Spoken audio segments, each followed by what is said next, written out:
always trust your gut, because if I didn't trust my gut in this situation, my guts would have been out of me. So we get to the first bar and we get our free drink that came with the cover. And for some random reason, I'm just like, I don't really feel like drinking tonight. Not that I'm an alcoholic or anything, but I'm in Madrid for one night and something in me is just like, I don't really feel like drinking this drink right now. So me and my friend then go to the dance floor. We're dancing for like 5 minutes and she says she needs to go to the bathroom. So I'm like, okay, we'll go to the bathroom. And so at this point, we had already met up with her cousin at the dance floor. But since we were going to the second bar after that, when we decided to go to the bathroom, I said to him, I was like, hey, by the way, I already called the Uber to Capital, the club we wanted to go to. So after we go to the bathroom, like, we'll see you tomorrow. So in his mind, we were gone. We were not coming back. He was not looking for us. And that's the scary part, because if I was as bad as she was, like, I don't know what would have happened to us. When I tell you, like, it literally keeps me awake at night, that who knows what could have happened to us that night. It's actually so scary, especially seeing her the way she was. So at this point, I still didn't think anything was wrong because we were just on the dance floor, and then we go to the bathroom and she just falls on her face. Just falls right on her face, literally in front of everyone in the bathroom. And then she gets up hysterically laughing, so I was like, maybe she's just really drunk. The first thing that's going through my mind is not she was drugged.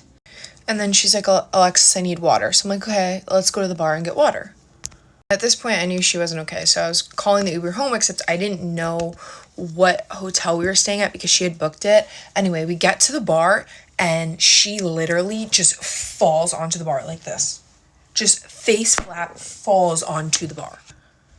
And the asshole bartender is like, you gotta get her out of here. And I'm like, I don't know what to do. Like, I'm with her alone. Like, I'm literally, mind you, in a foreign fucking country. I don't speak a lick of Spanish. She's the one that speaks Spanish, so she's the one that was getting us around everywhere. I was not about to stand outside of this random ass bar by myself. So I took her, I pretended I was leaving, and then I went into, there was like this pole in the side of the bar towards the front, and I was literally holding her up like this with all of my weight, holding her up because she could not even stand on her own. And people kept coming up to me, offering me drugs. I'm like, do you not see I'm dealing with a situation here? Like, drug in hand.